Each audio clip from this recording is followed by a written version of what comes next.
ምንድነው የሚያወራው? ቪዲዮ ቁጥር 2 ደግሞ ምንድነው ባለው ምን ላይ ነበር ያቆምኩት? የመጀመሪያ ላይ የምታስታውሱ ከሆነ ገሩኝ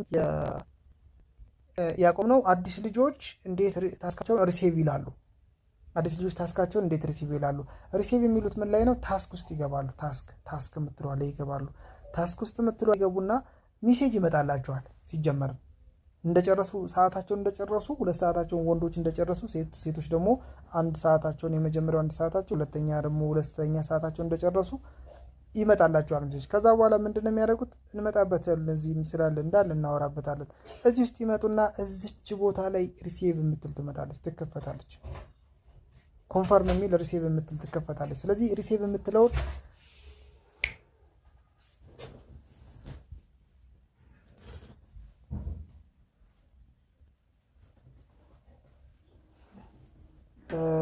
እሺ ይቅርታ ኮንፈርም የሚል ሪሲቭ የሚለውን ይቀበሉታል። ኮንፈርም ይሉታል። ስለዚህ ኮንፈርም ካሉት በኋላ ይወስዳሉ። ሁለተኛውንም ሰዓት ሲጨርሱ እንደዚህ ይላል። ስለዚህ 60 ደቂቃ ከ60 ደቂቃ ይጠናቀቃል። 120 ደቂቃ ከ120 ደቂቃ ይጠናቀቅና ሪሲቭ ትላላችሁ። ስለዚህ ጋር ስላለው ነገር እመጣላችኋለሁ። በሌላ በሚቀጥለው ቪዲዮ ደግሞ እመጣላችኋለሁ። ስለዚህ ከዛ ሪሲቭ ካሉ በኋላ የት ነው የሚቀመጠው? ፓክ ውስጥ ይቀመጣል። ፓክ የሚባል አለ።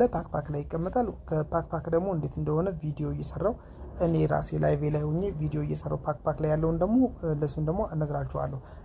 አንድ ይሄ ነው። ኒው ካመሮች ከዛ በኋላ ምንድነው ማድረግ ያለባቸው? ምንድነው መስራት ያለባቸው? አንድ ኒው ካመር የመጀመሪያ አንድ ኒው ካመር ሲመጣ ምንድነው እዚህ ላይ ማድረግ ያለበት? ላይቭ ላይ ምንድነው መስራት ያለበት? ኮይኖቹ እንዴት መሰብሰብ አለበት? እና ምንድነው በቃ ቤዚካሊ እዚህ ፕላትፎርም ላይ መጥቶ ምንድነው ሊሰራ የሚችለው? የመጀመሪያ እዚህ ፕላትፎርም ላይ የመጀመሪያ የሚያስፈልገው ነገር ምንድነው? ጊዜ ነው። ጊዜ። ከዛ በመቀጠል ደግሞ ጠንካራ የሆነው ስትረንግዝ ያለው ኔትወርክ፣ ዋይፋይ ቢሆን ይመረጣል። ዋይፋይ ከሌለ ግን ሳፋሪኮም ቢሆን በጣም ሪኮመንድ ይደረጋል።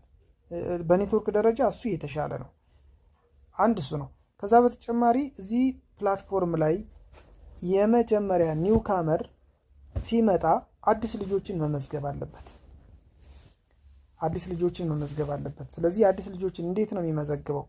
አዲስ ልጆችን ሲመዘግብ የመጀመሪያ ልክ እሱ ላይቭ መግባት አለበት። ማንኛውም ኒው ካመር ሁልጊዜ 2 ሰዓት ከ22 ሰዓት ከ22 ሰዓት ከ32 ሰዓት ከ40 እስከ ሁሌ ማለት ነው ስራ ብሎ እስከ ያዘው ድረስ ሁሌ መግባት